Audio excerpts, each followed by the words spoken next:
Hello, and welcome to Discover Ways to Improve Contracting Success with the Procurement Technical Assistance Center, PTAC. On behalf of our president, Ron Busby, our board, chambers, and our staff, thank you for attending. I'm Warren Richard Jr., Outreach Specialist with the U.S. Black Chambers, Inc., affectionately known as the National Voice of Black Businesses. We represent over 140 Black chambers of commerce and small businesses across the nation and are founded on 5 pillars of service: advocacy, access to capital, contracting, entrepreneurial training, and chamber development. This series was crafted in collaboration with our chambers of commerce, providing technical assistance and resources to businesses across the U.S. with the U.S. Small Business Administration, SBA, Community Navigator Program. Thank you for your assistance in developing and sharing this program. Today, we welcome a forum with procurement technical assistance experts, introducing tools to enhance the contracting potential for small business owners. Our team at USBC, as well as our 20 Navigator chambers, look forward to being a resource to you and your business as you navigate through this journey. Before we introduce today's moderator, I encourage you to drop your questions into the chat, and we will address as many as possible at the end of today's webinar.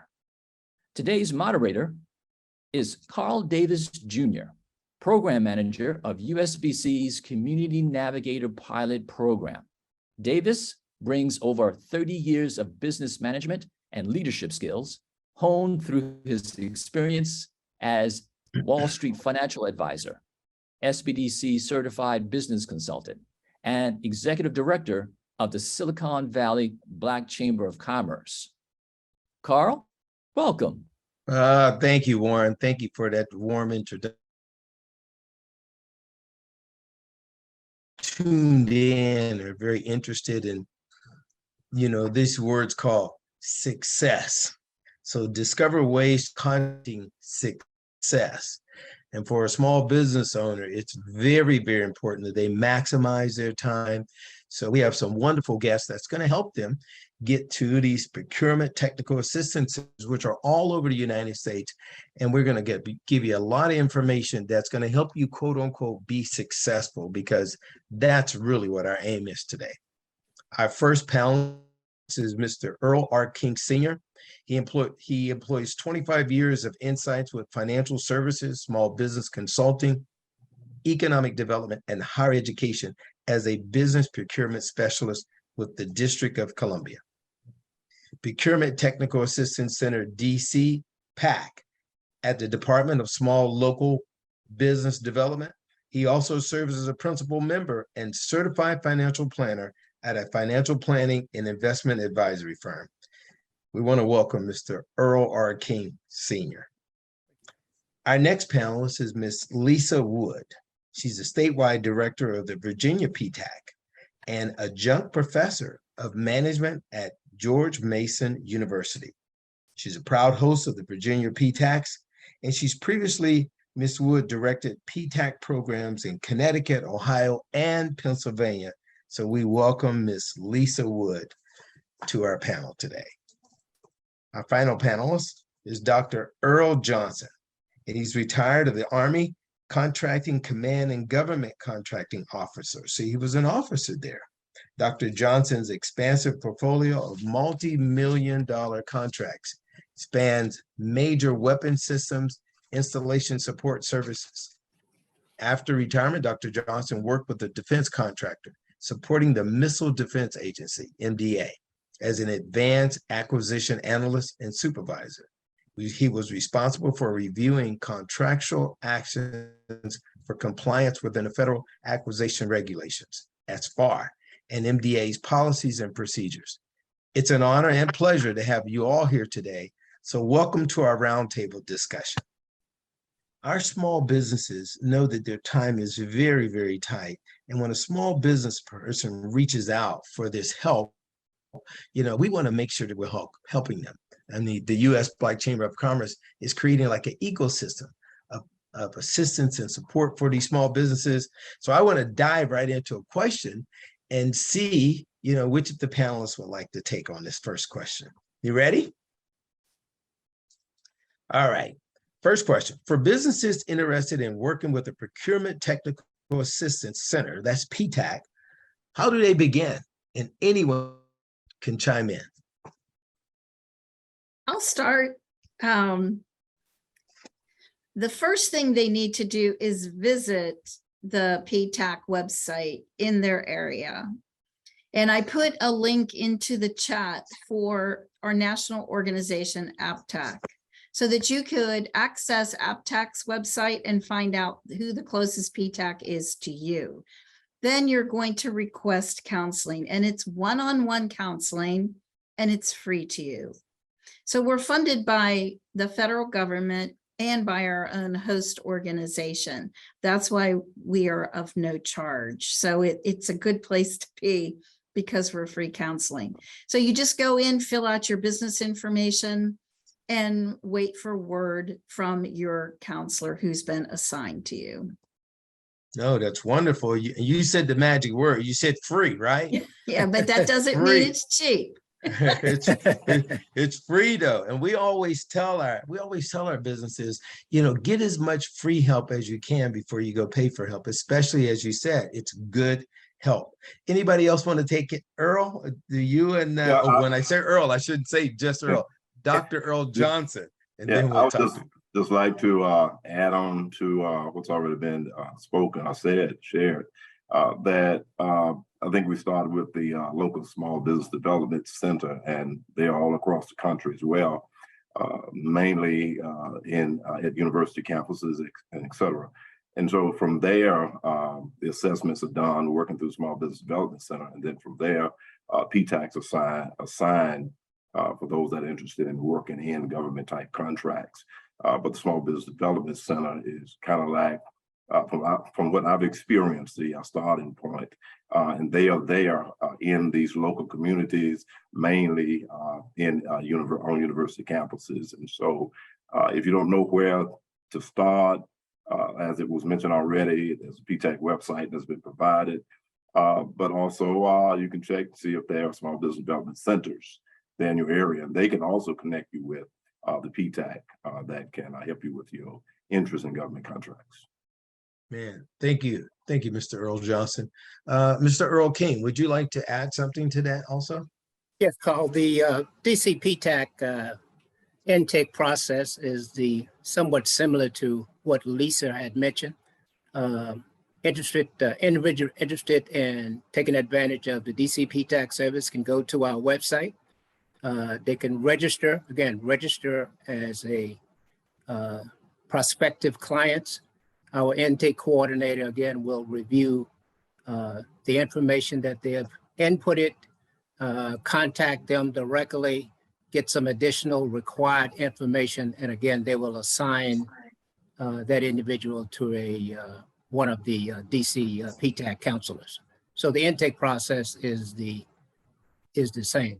Then, of course, once they have handed over to us meaning the counselors, and then we will do an initial assessment of that client to determine where they are in the procurement process, and then put together a strategy to move them to the next level in the procurement process. I like that. Can I stay with you, Earl, on that? Because this next question is right up your alley. It says, small business owners and entrepreneurs often hear that federal and government procurement is the entryway to longevity and capital access. That's huge if they're working with private businesses and now having some government business that can help them if there's any craziness that happens in the economy. They can maybe stay afloat with some government business, we hope. But let me add this last thing to it. What qualifications are needed and how best do they prepare to make that leap into this new line of business in government procurement? Yeah, again, I think that government contracting is a excellent vehicle to diversify a small business client base and revenue stream. But again, one of the things that small business have to be reminded of is that the government procurement process is a long game. In other words, one of the things that long game meaning in a sense that it may take some time to win that initial contract. So one of the things that we recommend to clients when they first come in, again, is to have a diversified portfolio of clients. Take a look at exactly what their core competencies are in terms of pursuing government opportunities, and then put together a strategy, and we will assist them in doing that and how they're going to go about capturing business within that space. So one of the things that we emphasize, and we have a stepwise process that we go through when we're working with our clients. Again, the initial assessment to determine where they are in the procurement process and determine exactly what their needs are. And then we develop a specific strategy to meet their needs. That means they're capturing a strategy, but we want to be sure that, again, their core competencies are clearly defined, that they've done some market research to understand what agencies are buying what it is that they are selling, right? And in fact, there's a match between what they're offering and what the agency is buying. And another step on that ladder, of course, is be sure that they are in fact procurement ready. Procurement ready meaning that they have all of the certifications, registrations, past performance necessary to pursue a government contract. So I'll stop there and pick it up a little later. No, thank you for that, Earl. We really appreciate that. I think we want to have a general rule that says if anybody else, any panelists would like to add something to that, please do, because I think this is something where the knowledge that all you have, I think is just going to bless all of our small businesses. Dr. Johnson or Miss Lisa Wood, would you like to add anything to that? I would just like to add that onto what has already been said. After being in the contracting world for about 30 years as a government contracting officer, it is definitely something that you get involved in. You have to be in it for the long haul because it is a very competitive world, very competitive. Everyone would like to do, quote unquote, everyone would like to do business with the government because the government's not going to run out of money. We hope they won't. And so it's a great investment to be involved in government contracting. So, but it's very competitive. And so you have to, have that diversified portfolio that is mentioned already to allow you to stay afloat while you're waiting on that first contract or that initial contract, as well as while you're waiting to be paid.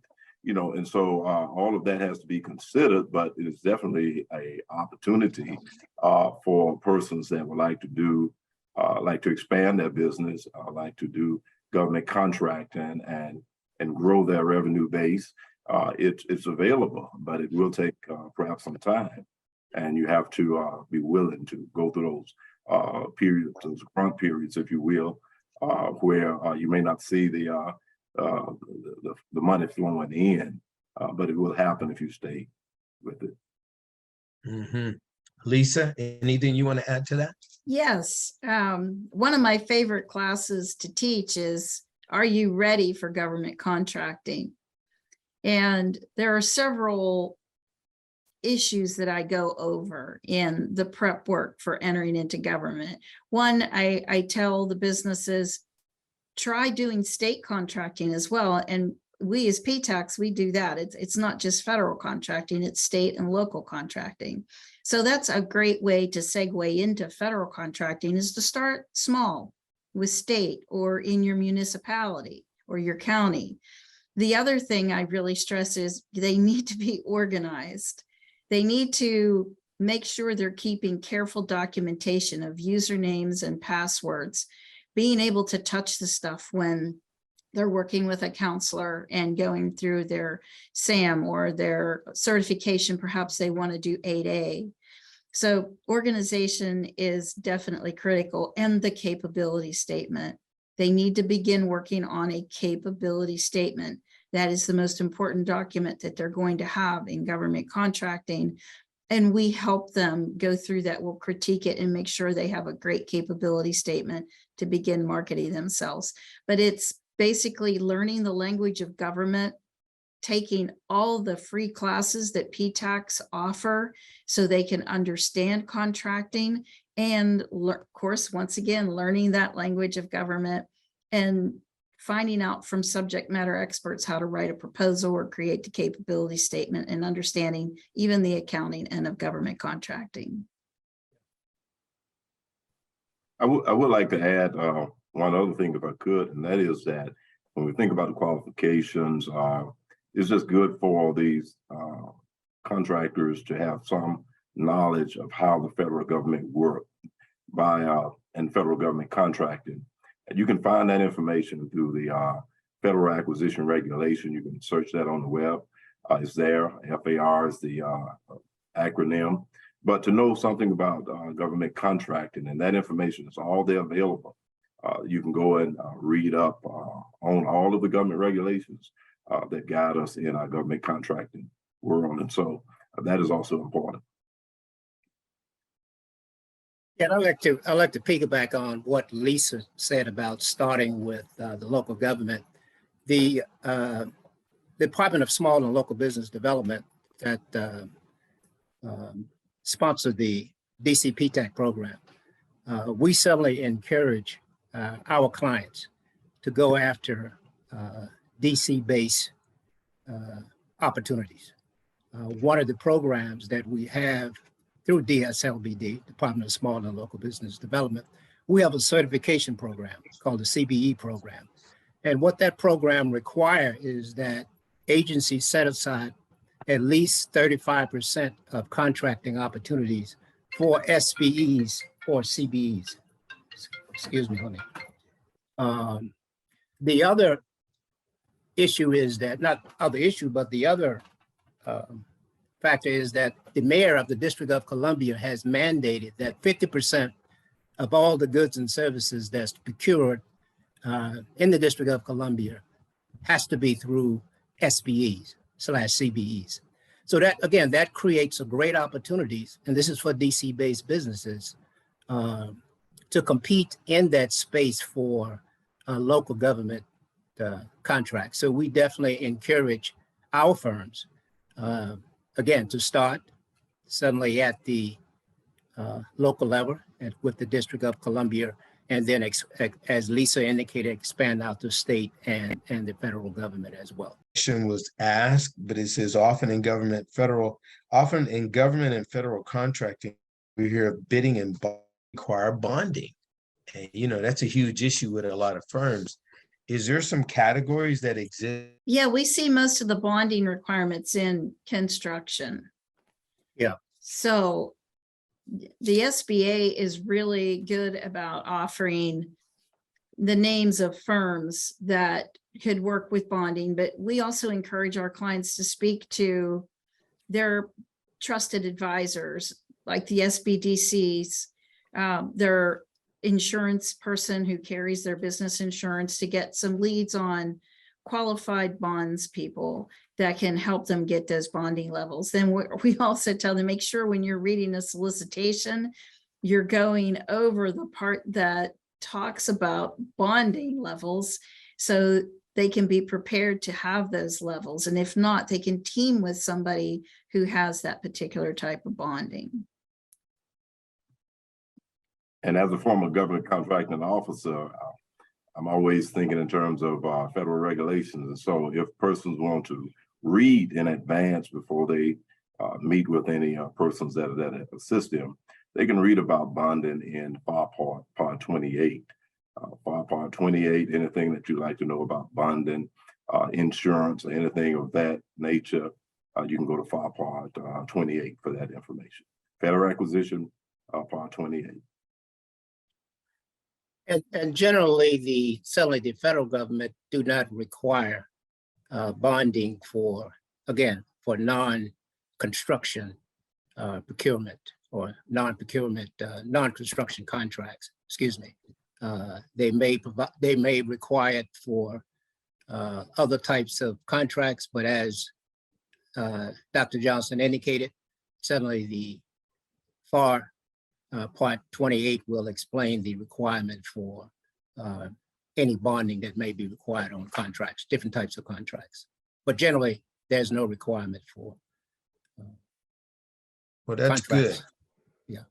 That's good. Well, this next question says, how do you help their team with another firm so they can size up? You know, scaling has always been an issue.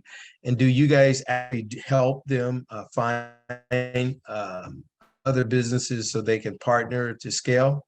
Yes, we certainly work with, let's say, new firms that may be looking for subcontracting or teaming opportunities.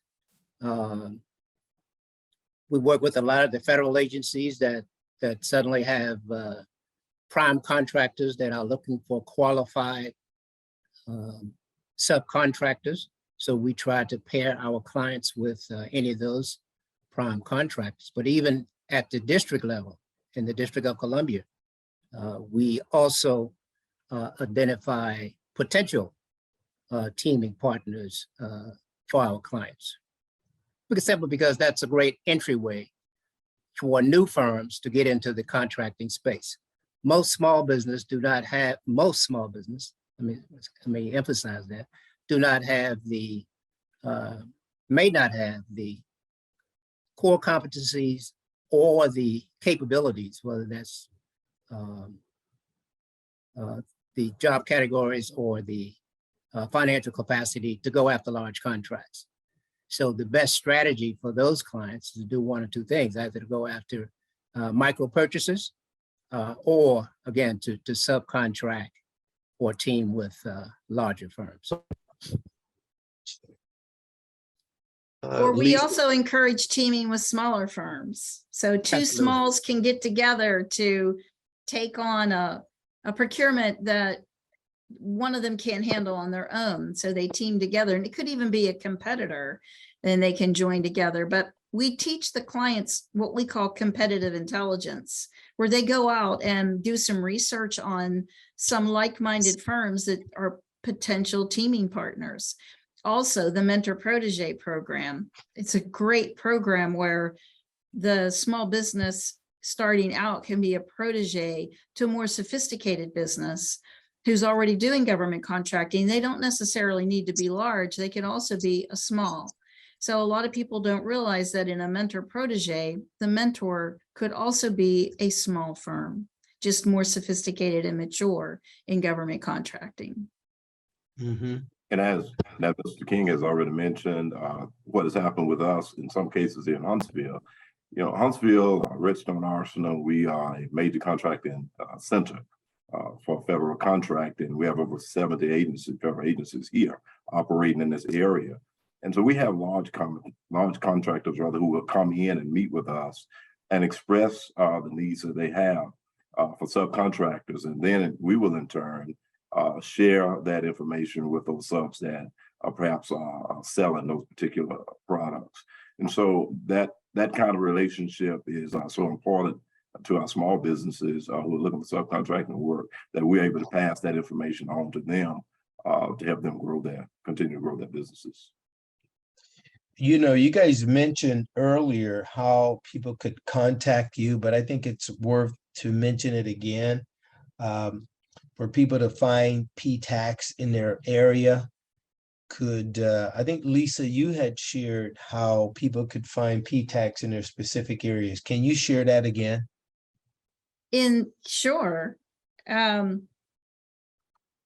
I think I still have that. So it's Association of Procurement Technical Assistance Centers, and they are our nationwide organization, and they are fabulous. We just go on there and there's a little map of the United States, and you find your state and they'll give you a listing of all the PTACs that are in your area. So I posted that to the chat again. Oh, thank you for that. Because that's one of our questions. They were saying, which database should they be registered with for government buyers and contractor officers to find them? Which database should they be registered with? Yeah, certainly, Carl, one of the database they want to be registered in, when you initially register in SAM.gov or you update your SAM.gov, there's a SBA Dynamic Small Business Search Supplemental page, which you go on and complete your firm's profile.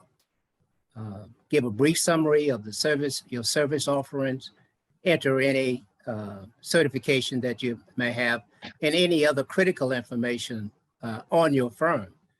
Agencies, procurement officers use that database when they do their market research for certain types of companies. For instance, firms that may be have some socio-economic certification, like woman-owned small business, 8A firms, service disabled veteran-owned firms, VOSB. So that is definitely one database that they want to not only register in, but they also want to keep updated on a regular basis.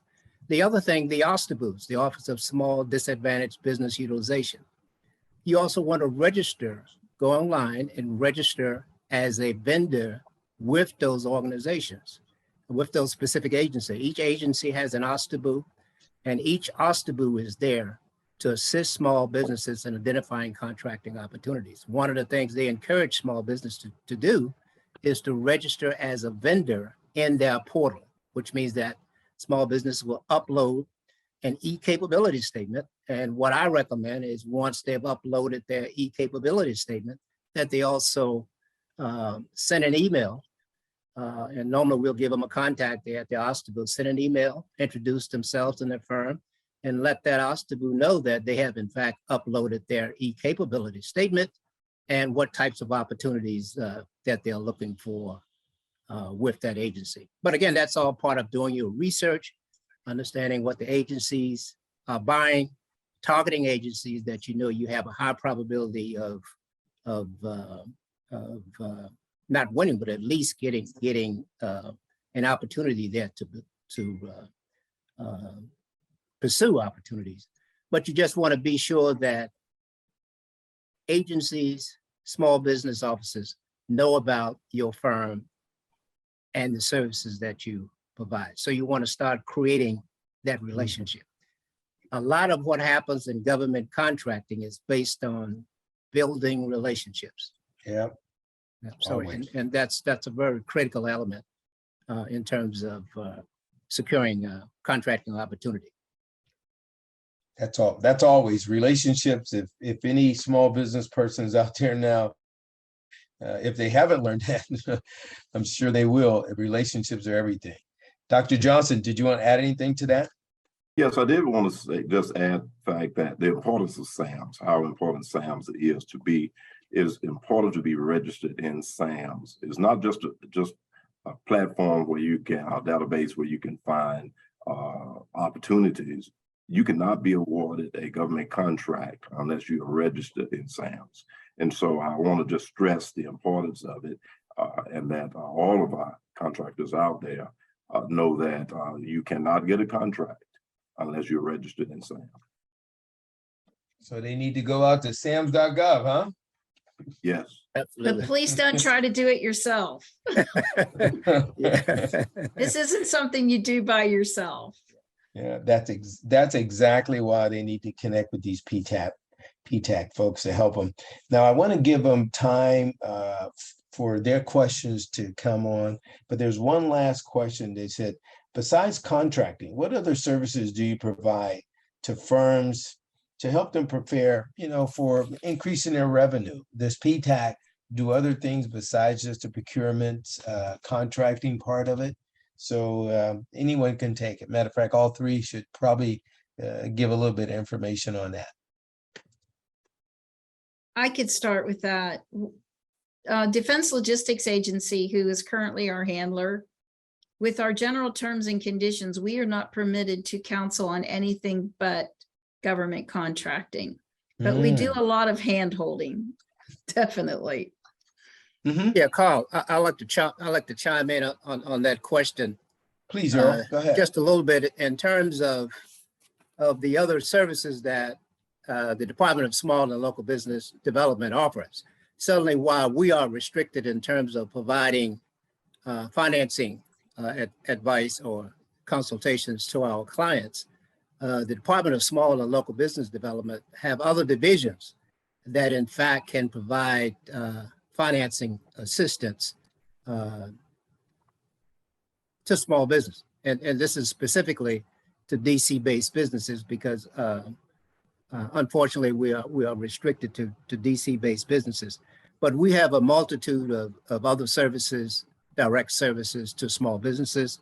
For instance, we have the certification program there at DSLBD. If a small business is interested to get certified as a certified business enterprise in the District of Columbia, that's handled through our CBE or certification division there at DSLBD.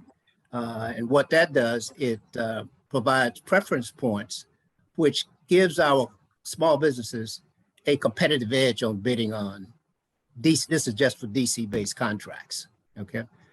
We have the certification, the compliance and enforcement division to be sure that the agencies in the District of Columbia is in fact allocating a certain percentage of their contracts for SBEs and CBEs.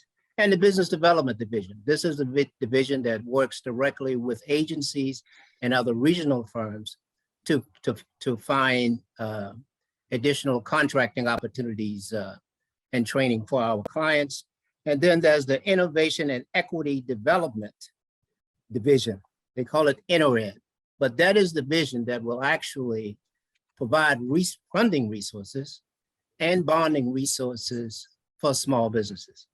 And then of course we have the Commercial Revitalization division, which provides services and funding for retail corridor and to strengthen and improve our neighborhood. So while the DC PTAC focuses on government contracting, there are other divisions within the Department of Small and Local Business Development that can provide other assistance, not only to government contracting clients, but other types of businesses as well. So I just wanted to get that in. Well, just wanted to share just a little bit about the PTAC and some of the statistics that may help our viewers understand the magnitude of the impact that the PTAC is having. In 2019, I think that PTAC helped clients receive over $24 billion in contracts, $24 billion in contracts. And also in that time frame, we have over 57,000 businesses that received assistance. So the PTAC is having a major impact across the country in government contracts. And so any of our viewers that are listening in, I hope that will encourage you to reach out and make contact with your local PTAC because the PTAC is making a difference in these businesses. And I love the fact that TAC members, we all working together to create that ecosystem we talked about before. So, we refer people to PTACs, and I know when PTACs, have a client, they may refer them to our, and that's that type of relationship that if a small business person gets connected with us, we're going to do everything we can to help them. Now, there were some questions that came from the viewers, and I'd like to take the first one. It says, how would you like to see past performance articulated?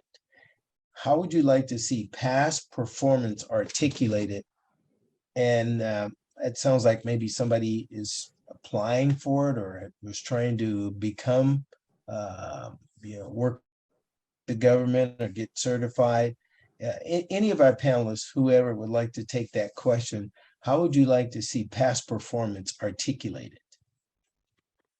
Well, I'll feel that. It depends on the circumstance. So if it's in the response to a solicitation, you're going to do past performance as it's called out in the solicitation.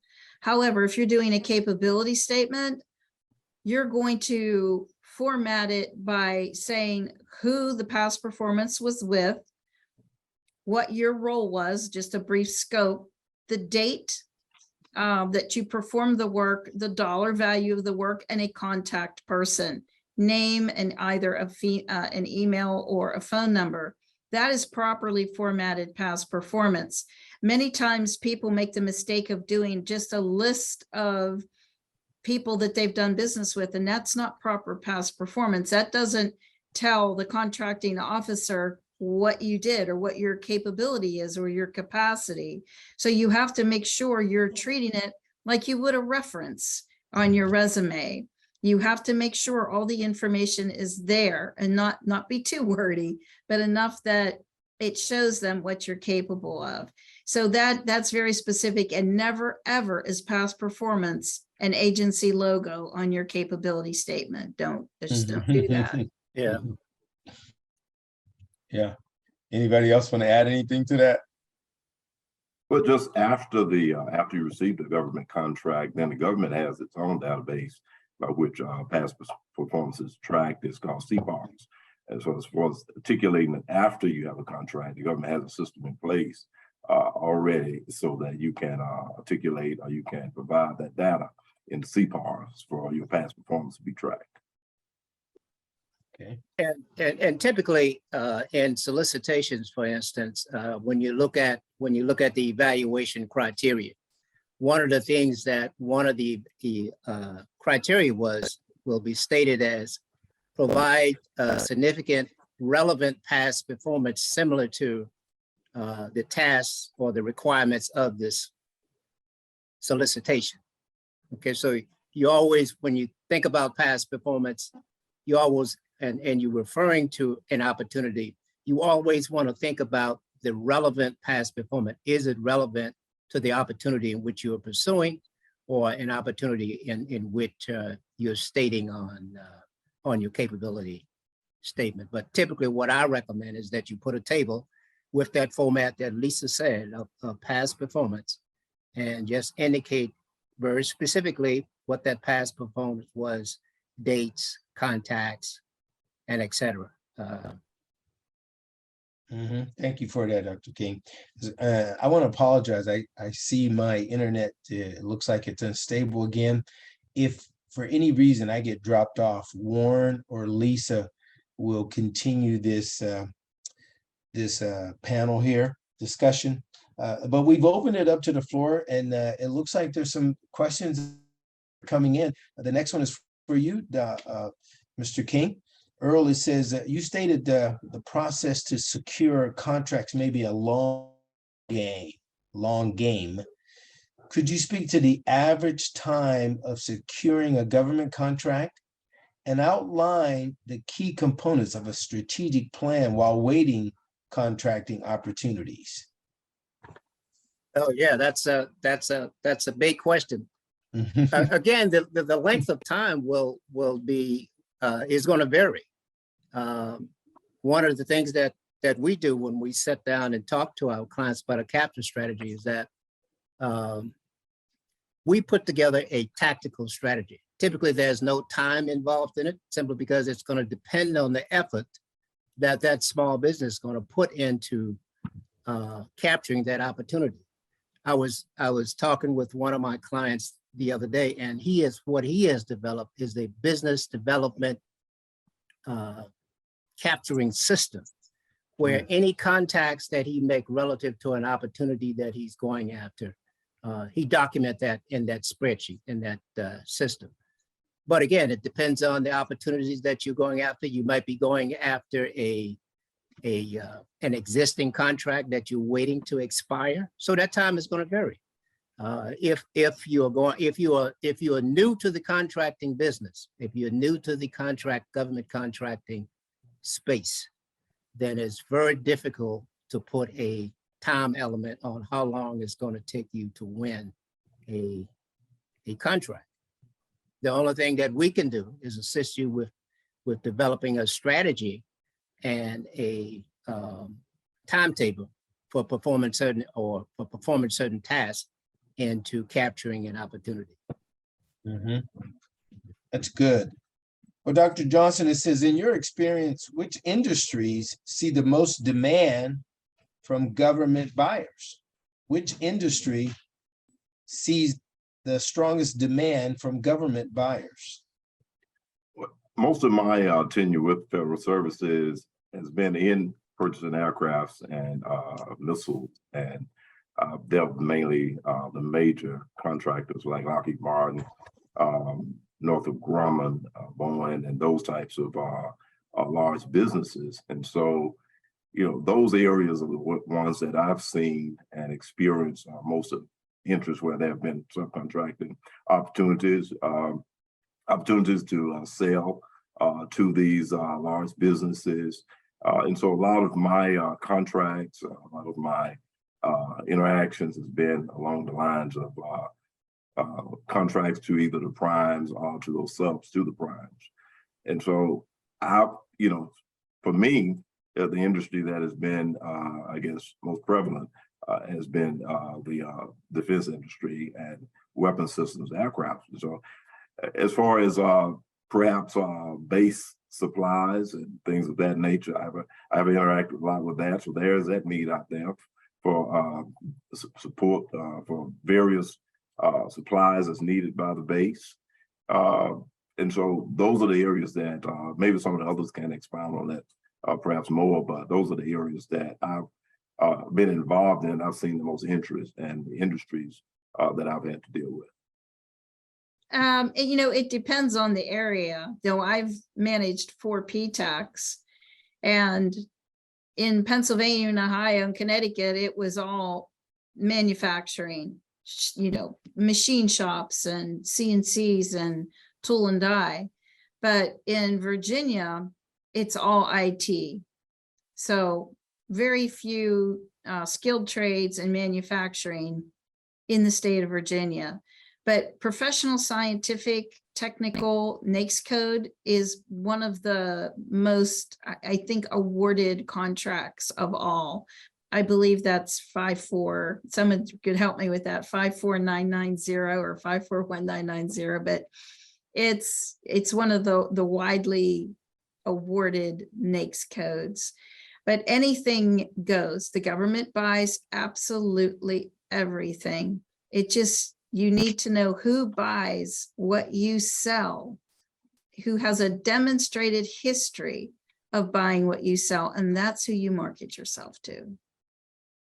Well, since you're talking right now, Ms. Woods, the next question came for you. It says, Ms. Woods, how does the process differ in securing state versus federal contracts?